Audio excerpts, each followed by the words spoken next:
It's an absolute honour and a super privilege to have Nova Peris with us today.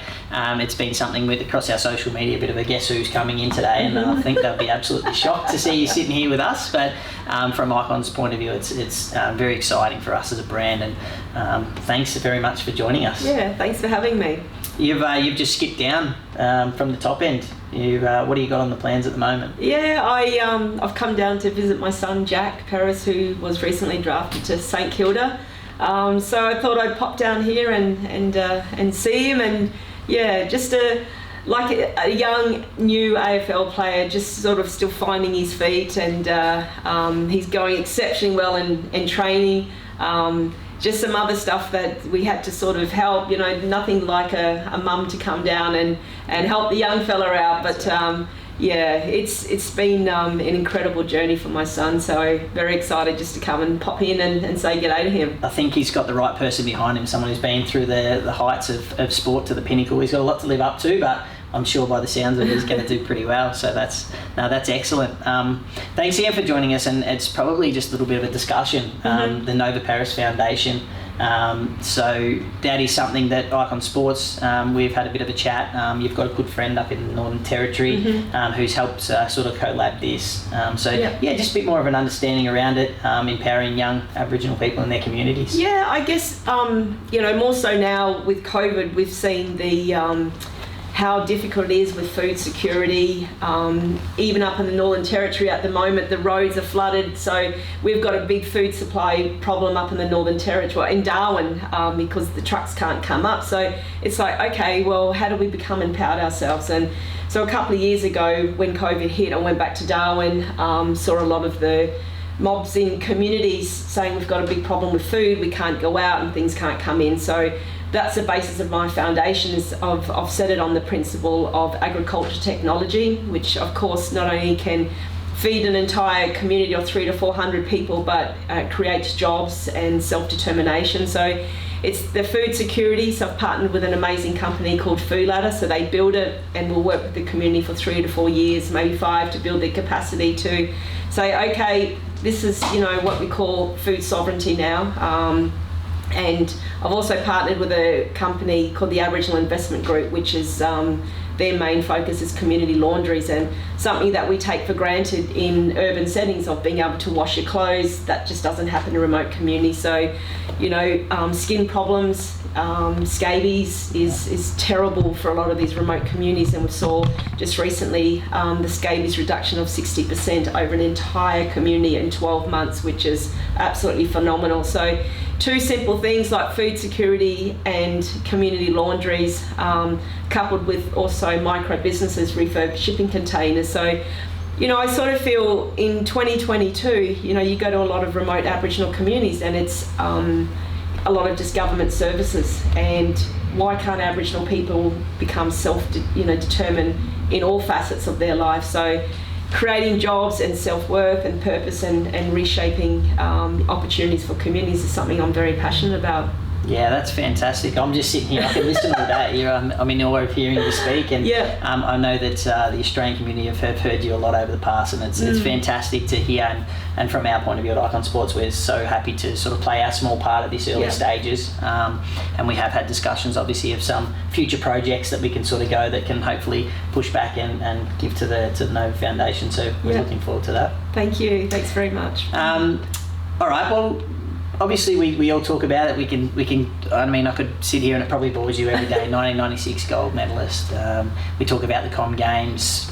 Correct me if I'm wrong. 4x100 gold medalist, 200 metre gold medalist. That's individually. Correct. Yeah. Look at me go. Done my research. And as a kid growing up, I mean, we are in a sort of an era where back in my time, and that name, the Nova Peris Nevone, and that's just like iconic through Australian sport. So being connected here, but talk to me about. I won't say it's the real Nova, but talk to me about Nova. I know there's a bit of fishing experience there. Don't mind catching a few barra and a few different things.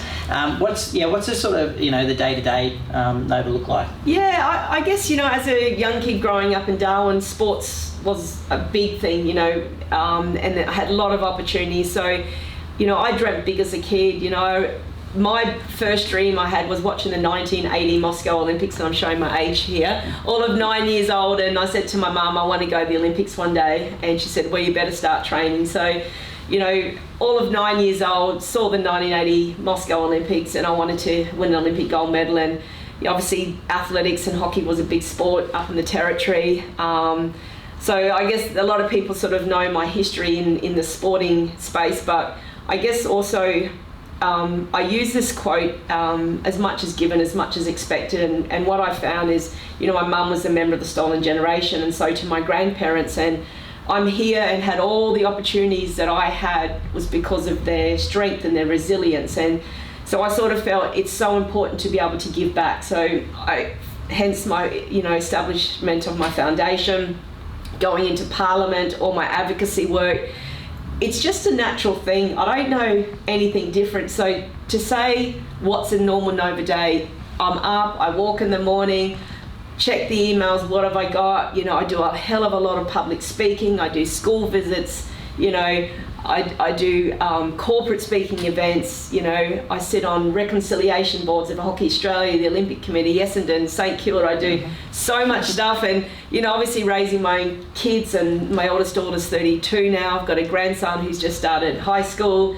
My son's at St Kilda, my other daughter plays state, you know, rep hockey. So I don't know, people sometimes say, God, how do you do it? And I don't know, it's just, I don't know any different. I love to keep myself busy, and because I have so much knowledge, and, you know, when I represent Australia, I travel to 52 countries around the world. Yeah. You know, I've only ever coached my son in athletics, and he's won 7 national titles, so that probably speaks for itself in terms of my coaching ability. But because I'm so busy, and I could coach my son because he worked around me, and that's hard for me to be able to commit to other people. And when I coached the Northern Territory hockey last year, I only coached hockey, and it was the first time I ever coached, was because my daughter was in the NT team and they needed an assistant coach. I said, rightio, I'll go assistant coach. So we went to the National Under-18 Championships, and the first time the NT had ever finished anything above 6th place, and we won a bronze medal. Yeah. So that was history in the making. Yeah. And I was like, okay, I'm retiring now. Yeah, so that's right, that'll do. And, you know, like, for me, I have all this knowledge and have so much energy, and I love giving back. And, you know, to be part of Icon Apparel, and if there are opportunities, you know, whether it's through hockey or remote community, whatever, you know, I'm always up for discussion, always open to, you know, opportunities to help other people. And I sort of feel that saying, as much as given, much as expected. And so, yeah, I love my fishing, love my camping, and if I can get out bush, I will, at the drop of a hat. Yeah, no, that's excellent. I mean, how good's that? And like I say, I think I can tell that you're good with the public speaking, and that as we sit here, so I think that's your field. No, excellent. And I know that, in finishing this up here, we did look at, you got yourself a statue there. I mean, there was one Scotty Boland who just played for Australia, and they said, build the man a statue. Oh my God, I loved it. Build the woman a statue. I bet you were standing there going, well, been there, done that. Yeah, I know. So I'm one of 9 statues, can you believe, in the whole of Victoria. There's actually more statues of horses in Victoria. And it's a really sad scenario.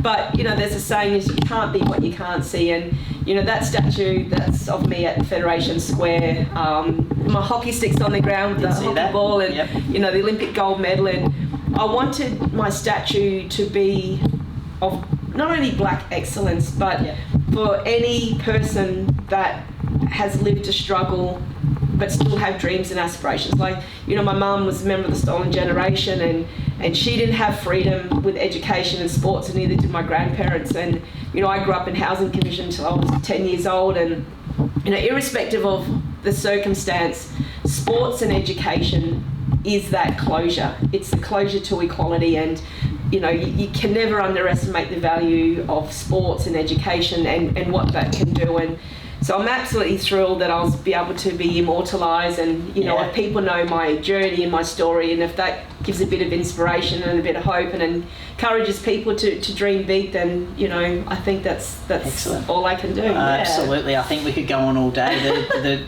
The message behind the woman who freed the flag, I think that's absolutely amazing work, and I know so many people are proud of everything you've done, and I think from us the journey's just begun with Icon Sports, and we hope it's a fruitful one and it goes on for as long as it can, and like I say, it's been an absolute privilege to have you here, and we look forward to more to come, so thanks for joining us. Having me.